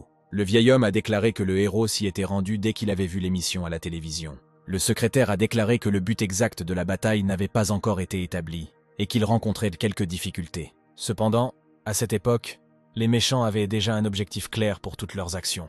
Ils étaient confrontés à la tâche d'exécuter des gènes sélectionnés et de permettre à ceux qui recevaient une invitation de rejoindre le monde des alphas. Ils ont décidé de commencer modestement et de donner l'exemple aux gens. Après cela deviendra plus facile pour ceux qui ont reçu une invitation à adhérer. Shinka a demandé de ne pas se précipiter dans l'exécution, car les gènes sélectionnés peuvent être détruits à tout moment. Elle a suggéré que la première chose à faire serait d'attirer des personnes dans votre équipe. Les méchants ont incendié les villes qui refusaient de rejoindre leur groupe. Ils pensaient qu'en détruisant, ils pourraient attirer l'attention de ceux qui recevaient l'invitation. L'un des méchants a créé la compétence du corbeau à 3 pattes. Les filles croyaient que le jeune homme ne serait pas capable de contrôler le corbeau, car il était assez gros. Les filles ont essayé d'empêcher les hommes d'agir de manière imprudente. Il était en colère parce qu'après sa sortie de prison, rien n'avait changé dans le monde. Peu importe à quel point il détruit des villes, ses capacités n'augmentent en rien. Il croyait avoir une capacité maudite et devait en voler une légèrement différente. Soudain, d'énormes pattes de lapin apparurent au-dessus de sa tête. Il utilisa immédiatement la magie pour créer une coque protectrice autour de lui. La fille lapin a demandé à Edward s'il avait pensé à de telles conséquences. Le jeune homme rencontra avec joie sa vieille connaissance le puce, mais fut immédiatement enterré par ses mains. Des cours programmés ont eu lieu à l'école d'art. L'enseignant a inculqué aux élèves la confiance qu'il les sauverait dans n'importe quelle situation. Soudain, la méchante Maurice est apparue à l'arrière du bureau. Elle a félicité le professeur pour avoir enseigné la leçon et a ainsi effrayé tous les enfants. Ils se sont cachés derrière le professeur et il a pris une position de combat. La jeune fille était gênée parce que le professeur Forf connaissait son nom. Elle supposait que ce jeune homme avait également reçu une invitation d'Eve. Elle lui a dit d'emmener les enfants et de la suivre, mais il a refusé. En réponse à cette décision stupide, la méchante a décidé de passer à l'attaque. Des écoles d'aptitude ont été créées dans diverses régions du monde sous la direction du Laos et de Mago. Des enfants spéciaux y ont été scolarisés après l'incident avec Miel et Maël. Dans cette école, les enfants apprennent la communication, la maîtrise des capacités et le contrôle du pouvoir. La jeune fille a levé son chapeau et a décidé de donner une leçon de politesse au professeur. Lorsque le chapeau atteignit le plafond, l'endroit était rempli d'énergie négative. Le professeur ne comprenait pas ce qui se passait dans cette salle. Soudain, Maurice ferma la bouche aux enfants avec son talent. C'était l'attaque spéciale de Maurice connue sous le nom d'étiquette. Elle s'active contre ceux dont le statut est inférieur à son statut et peut imposer des restrictions ou leur nuire. Elle a prévenu les personnes présentes que si elles voyaient quelque chose de stupide, elle tuerait immédiatement cette personne. Elle a demandé aux 3 enfants qui avaient reçu l'invitation de sortir derrière le professeur. Elle a lu l'invitation et a déclaré que ces enfants s'uniraient dans un monde créé par la reine. Par politesse, elle s'enquit de leur décision. Mais ils ne purent ouvrir la bouche à cause du sceau qu'ils avaient appliqué. L'un des étudiants s'est rendu compte que Maurice parlait de la femme qui passait à la télévision. Maurice a dit qu'Eva était parfaite, mais l'étudiant a immédiatement refusé l'invitation. Le garçon ne voulait pas non plus confier ses amis sans capacité aux méchants pour leur faire du mal. L'étudiante a déclaré que ses parents n'en avaient pas non plus la capacité, mais cela ne les rend pas mauvais. Les étudiants croyaient que les personnes qui résolvent des problèmes avec leurs capacités sont mauvaises. Maurice a paniqué et a créé un sceau sous les étudiants qui leur a apporté un danger. Des arcs de contrôle spéciaux étaient également placés sur leur cou. Le professeur a tenté d'arrêter cette folie, mais a également été capturé par le méchant. Heureusement, l'enseignant avait de fortes capacités d'absorption des chocs. Maurice comprenait pourquoi le professeur recevait une invitation de leur part, car ses capacités apporteraient du réconfort à Shinka. Le professeur a appelé la fille pour une conversation et lui a dit qu'il la connaissait très bien. Il lui a rappelé sa jeunesse, mais elle lui a immédiatement demandé de se taire. Maurice trouvait plutôt impoli de vouloir divulguer le passé. Elle a dit au professeur qu'elle n'était pas venue ici pour parler du passé. Maurice est venu ici pour emmener les personnes appartenant au monde des alphas. Elle a demandé au professeur de lui remettre les enfants et elle l'épargnerait ensuite. La jeune fille voulait de quelque manière que ce soit exécuté l'ordre de la reine. Le professeur, avec la peur dans les yeux, a déclaré qu'il ne pouvait pas lui confier ses élèves. Il a expliqué ses actes en disant qu'il était l'enseignant qui en était responsable. Un professionnel associé à une association de héros travaille comme enseignant dans une école de compétences. Il possède une puissance défensive qui peut résister longtemps à n'importe quelle attaque. Il peut résister aux attaques des prisonniers des 3e et 4e étages.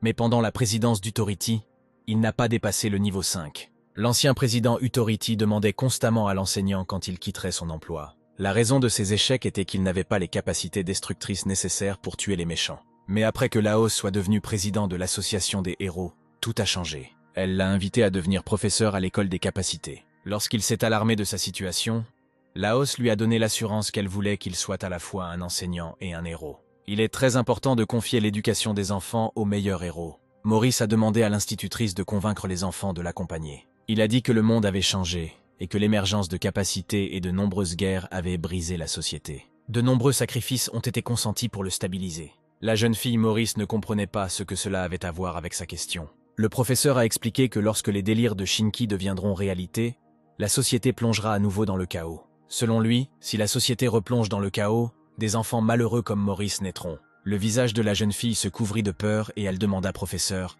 ce qu'il sait d'elle. Il lui rappela qu'il la connaissait déjà très bien plus tôt. Lorsqu'elle se mettait en colère, d'énormes clous apparaissèrent partout. Les enfants se sont alarmés pour le professeur et se sont précipités pour le protéger. Maurice a crié que tous les enfants allaient mourir ici et maintenant. Les étudiants, cloués au sol, regardèrent la méchante s'occuper du professeur. Soudain, quelqu'un a marché sur la tête de Maurice et l'a plaqué contre le sol. Il s'est avéré que le personnage principal Sogan Yu est apparu sur place. Maurice a essayé de créer des sauts mortels, mais cela n'a pas menacé le personnage principal. Elle attacha également des chaînes d'énergie dorées à ses membres. Le personnage principal ne se souciait pas de toutes les attaques existantes. D'un seul mouvement de la main, il détruisit toutes les chaînes et porta un coup puissant au méchant.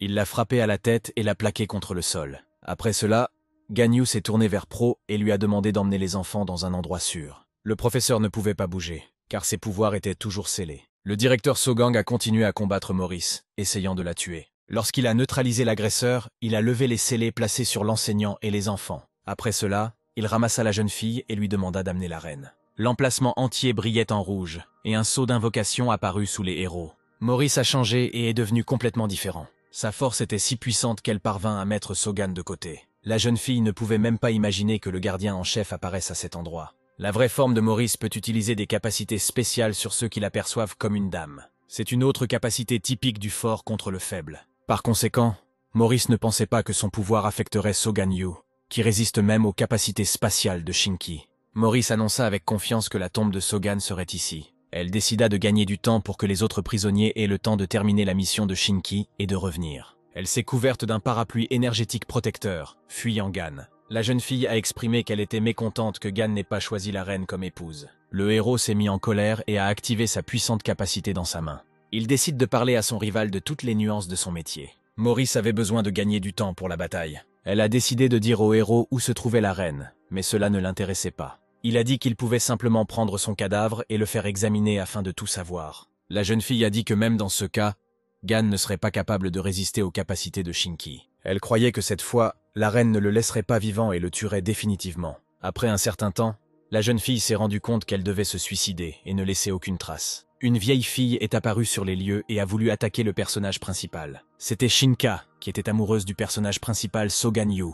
Maurice essaya d'expliquer à la reine en criant que c'était très dangereux ici. Au même moment, le personnage principal se transformait en monstre et se préparait à attaquer. Sur cette base, Shinka réalisa que son fiancé n'avait pas changé sa décision. Il s'est avéré que la reine est apparue sur place grâce au portail qu'elle peut créer. Le personnage principal lui a crié qu'il mettrait désormais fin à ses relations une fois pour toutes. Shinka n'avait pas peur, car elle aimait que Gan soit obsédé par elle. Shinka et Maurice rassemblèrent leurs forces et tentèrent de résister aux attaques de Gan. La reine voulait s'occuper seule de Gan et envoya un subordonné pour s'occuper de ceux qui rejetaient l'invitation. La jeune fille a créé un sceau d'attaque, mais Sogan-yu l'a immédiatement détruit. Alors que les enfants furent déjà tout à fait calmes, Maurice apparut derrière eux. Les enfants ont couru derrière l'enseignant pour se cacher du dangereux invité. Le professeur et les élèves ont vu que Maurice avait reçu une balle dans le dos. Le personnage principal a créé un puissant mur de flux d'énergie devant Shinka. Il lui a dit que c'était là que se trouverait sa tombe. La jeune fille s'inquiétait pour son amant, afin qu'il ne se surmène pas pour créer cette compétence. Lorsque le héros a commencé à attaquer la taverne,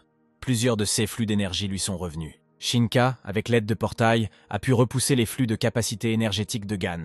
Anis et Kato, les proches collaborateurs de Shinki, sont apparus sur les lieux. Les méchants pensaient qu'ils avaient juste besoin de gagner du temps le plus longtemps possible, mais pas de tuer Gan. Shinka réalisa l'absurdité de ce qui se passait et suggéra simplement de s'échapper de cet endroit. Lorsque les méchants ont vu le personnage principal devant eux, ils ont été alarmés. Sogan a rappelé à sa bien-aimée que c'est là que se trouvera sa tombe.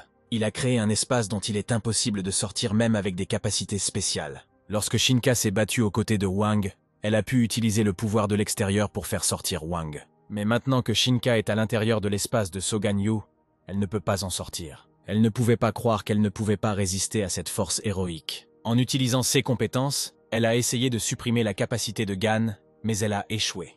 Ses camarades ont suggéré à Shinka de tuer So, mais elle a rappelé qu'ils avaient promis à Wan de ne pas le faire jusqu'à ce qu'il soit grand. Anis et Kato pensaient que Wang Seung-hwan les comprendrait parce qu'ils étaient en danger. Finalement, Shinka a décidé d'être d'accord avec ses camarades et de supprimer la magie de Gan. Lorsqu'ils ont commencé à agir activement, l'impensable a commencé à se produire sur place. Tout le monde leva les yeux et vit les fragments du mur énergétique de So. Heureusement, le personnage principal se considérait comme une personne incomparable. Personne au monde ne se compare à lui, et même un millier de personnes ne constituent pas une menace pour lui. Personne n'ose même songer à s'opposer à lui. Kingston est apparu du vide et a entamé un dialogue avec Sogan-yu. L'homme a expliqué qu'il n'était pas au niveau d'incomparable, mais qu'il pouvait le faire. Shinka a été alarmée par les paroles de Kingston, puisqu'il était auparavant de leur côté. Elle lui reprocha sa longue absence, mais reçut aussitôt un coup au visage. Kingston a demandé à la jeune fille de ne pas s'immiscer dans la conversation entre les deux hommes. Shinka s'est mis en colère et a crié partout pour que Kingston s'en aille. Elle pensait qu'il était trop vieux pour se battre, mais il voulait lui montrer toutes ses capacités. La jeune fille a libéré des flots d'énergie sur le vieil homme et lui a demandé de mourir. Ces portails énergétiques remplissaient tout l'emplacement entre Shinka et Kingston. Avec l'aide du portail, l'homme est soudainement apparu derrière Shinki et l'a remercié pour ses grandes capacités. Il lui reprochait d'être assez faible pour ne pas exercer son corps. Selon lui, les héros sont tellement fascinés par leurs capacités qu'ils oublient l'entraînement. L'homme, d'un léger mouvement de la main, fut capable de briser tous les portails en petits morceaux. Près de lui se trouvaient des portails d'où émergeaient des flux d'énergie. Anis s'est envolé de l'un de ces portails et a frappé le bras de Kingston. La jeune fille a fait de son mieux pour manipuler les portails afin de nuire au vieil homme. Le personnage principal, qui regardait ce qui se passait, a décidé de ne pas intervenir dans ce combat. Observant la situation, Sogang décida rapidement qu'il était temps de faire équipe avec Kingston. Le président de l'association des héros a annoncé à ses subordonnés que Kingston était présent. Le secrétaire a dit qu'ils avaient reçu cette nouvelle du directeur Gan Yu il y a longtemps. Les politiciens ont conclu que le vieil homme avait un nouvel intérêt. Ils ne s'inquiétèrent pas de son sort, car sa force était assez imprévisible. Ils ont décidé à l'unanimité de ne pas s'opposer à ses actions. Les enfants ont regardé Maurice et ont dit que cela était écrit à son sujet dans les livres de capacité. C'était extrêmement dégoûtant d'entendre la fille, car on parle d'elle dans de nombreuses écoles. L'enseignante a expliqué que les manuels contiennent non seulement son passé, mais aussi celui de tous les prisonniers de Ruclus. Lorsqu'ils apprirent que Laosa et Mago étaient en train de créer une école de capacité, un surveillant vint voir le professeur. C'était exactement le personnage principal Sogan-yu. Il a suggéré que les hommes politiques devraient ajouter la criminologie comme matière obligatoire dans l'école d'aptitude. Selon Anne, les enfants devraient savoir contre qui ils vont se battre. Les enfants doivent être informés des conditions dans lesquelles vivaient les criminels et savoir si le public aurait pu empêcher ces crimes. Les héros doivent expliquer aux enfants que la plupart des criminels sont punis équitablement. Les étudiants, ainsi que les enseignants, doivent comprendre les causes des crimes et aller de l'avant afin de prévenir autant que possible la tragédie. Maurice a demandé au professeur ce que cela lui faisait de fouiller dans son passé. Soudain, l'ancien président de l'association est apparu derrière Teacher Pro et les élèves. Il a dit qu'il regrettait de ne pas s'être déjà débarrassé de Pro. Il a décidé de donner une leçon aux enfants et a déclaré qu'avoir des antécédents criminels était un luxe. Ceux qui sont motivés par les émotions tentent de blâmer l'environnement et la société pour l'apparition des criminels, appelant ainsi à la sympathie à leur égard. Selon l'ancien président, ce n'est la faute de personne si les criminels sont nés ainsi. Il pensait que les criminels étaient un cancer qui devait être éliminé rapidement.